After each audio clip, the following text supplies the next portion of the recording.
드디어 1억을 달성했습니다. 그동안 300일 만에 퇴사하기라는 제목으로 내가 하고 싶은 일을 마음껏 도전할 수 있도록 자동 수익을 만들어내는 프로젝트를 진행했는데요. 그동안 유튜브나 인스타를 지켜보신 분들이라면 제가 미국 주식에 투자해서 잃지 않는 투자로 돈을 불려왔다는 것을 아실 텐입니다. 그리고 드디어 1억을 돌파하게 되었죠. 24년에는 근로자에서 벗어나서 사업가로 좀 변신을 하고 싶네요. 자, 그래서 이번 시간에는 1억이 넘었는데 어떻게 모았는지, 그리고 1억을 모으면 뭐가 달라지는 게 있는지, 그리고 24년엔 앞으로 어떻게 할 건지에 대해서 이야기해 보려고 합니다. 자, 그럼 본론인 1억을 어떻게 모았는지에 대한 질문인 거죠. 이전 영상에서도 말했듯이 내 자산은 수입 마이너스 지출에서 효율 높은 시간을 곱해야 합니다. 돈이 먼저 들어왔다면 내가 받은 돈에서 쓴 금액을 빼면 남은 금액이 되잖아요. 거기서 효율 좋게 이 금액을 빠르게 돈을 불려야 되는 거죠. 그래서 일단 지출을 줄이고 효율 높은 곳에 투자를 해야겠죠. 저는 예금 적금이 주는 수익이 인플레이션을 따라갈 수 없다고 생각을 해서 그보다 높은 수익이 나는 곳을 찾아봤습니다. 투자하면 떠오르는 게 바로 부동산형 주식이잖아요. 아무리 못해도 부동산의 초기 투자 자본이 3천만 원은 돼야 된다고 생각을 했기 때문에 직장인들이 지금 바로 할 수 있는 가장 빠른 투자, 미국 주식을 시작했습니다. 매년 3천만 원 정도를 모은다고 가정을 했을 때 모은 돈이 최소한 1년간 미국 시장의 평균 상승률인 10%를 넘을 수 있도록 목표를 잡았습니다. 미국 주식은 매 분기나 매달 배당금이 나오고 해가 지날수록 이 배당금도 점차 상승을 하기 때문에 하루라도 빨리 투자하는 게 이득이었죠. 만약에 제가 올해 투자해서 5%의 배당을 받았다면 내가 아무것도 안 해도 다음 해에는 5.5%,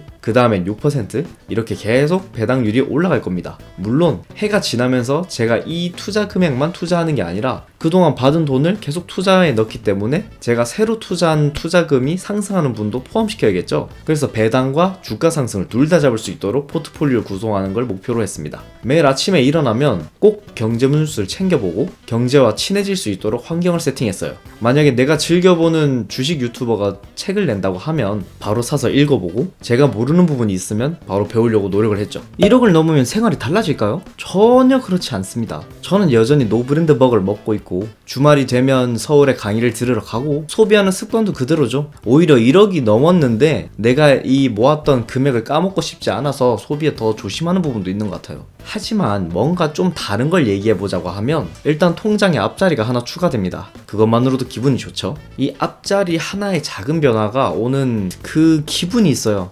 내가 이때까지 이 앞자리 하나를 올리기 위해서 했던 수많은 노력들, 기차를 탈 수 있지만 기차는 비싸니까 버스를 한 번 더 타고 어떻게든 종목을 분산하면서도 리스크 관리를 하면서도 오를 수 있는 종목을 계속 찾았고 이제는 추억이 됐을 수도 있는 그런 일들이 지나가죠. 감개무량합니다 정말. 그래도 장점 단점을 꼽아보자면 첫 번째는 내가 시도할 수 있는 도전에 최소 금액이 올라가기 시작합니다. 너 돈이 많아졌으니까 당연한 거 아니야? 라고 할 수 있는데 저는 미국 주식으로 배당금을 받잖아요. 그러면 원래는 저의 돈에서 투자 금액을 썼다고 하면 이제는 배당금의 일부분을 투자 금액으로 사용할 수 있다는 거죠. 굳이 내 월급 안 쓰고도 나를 성장시켜줄 수 있는 새로운 도전이나 배움의 기회를 가져갈 수 있다는 거죠. 그리고 갑자기 친구들이 여행 갈래? 하면 배당금 금액 안에서도 충분히 여행을 갈 수 있게 되더라고요. 이번에 한라산 여행도 갔다 왔고.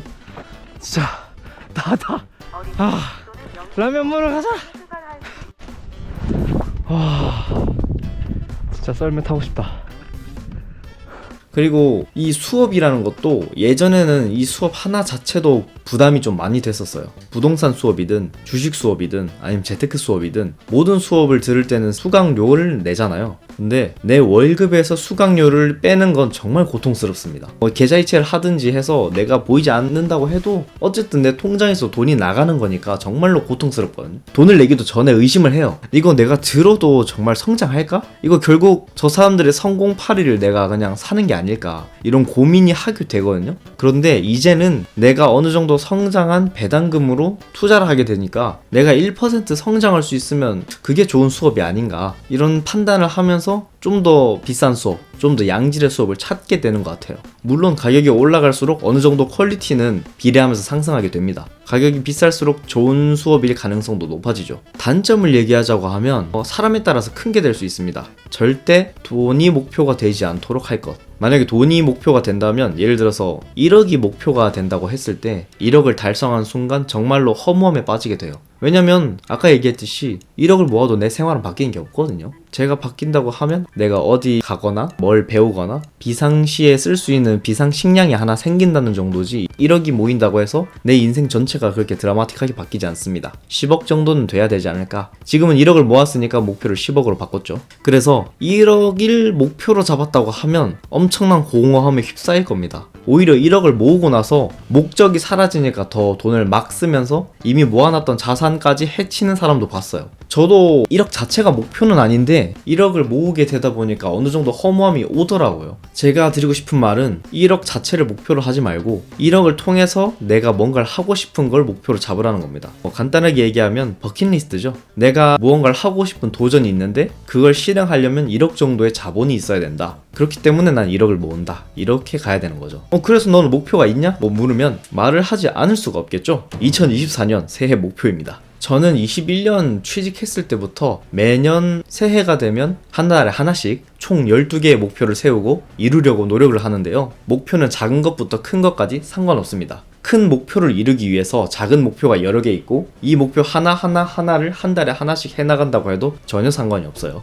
이런 목표들을 세우고 나면 내가 달성을 하든 달성을 하지 않든 이미 이 12개가 항상 내 눈앞에 있기 때문에 내가 비는 시간이 있으면 그 목표를 하면 되고 내가 목표를 이미 가지고 있으면 남는 시간에 그걸 하면 되기 때문에 좋든 싫든 내 무의식이 이 목표를 이루기 위해서 노력을 할 겁니다. 그래서 2024년 목표는 2억 돌파하기, 그리고 여름에 바디 프로필 사진을 찍기 위해서 운동하기, 그리고 세계 여행 떠나기, 전자책 만들기, 온라인 강의 만들기, 그리고 저와 함께할 모임 만들기입니다. 지금 당장 생각나는 건 이 정도인데요. 하지만 이것만으로도 앞으로 6개월간 해야 될 일들이 바로 생겼죠? 여러분들도 2024년 새해 목표 12개가 무엇인지 댓글로 선언해주세요. 직접 남들 앞에서 이렇게 얘기하고 나면 좋든 싫든 할 수밖에 없게 되거든요. 여러분들도 잃지 않는 투자로 자동 수익을 만들 수 있도록 더 많이 발전하겠습니다.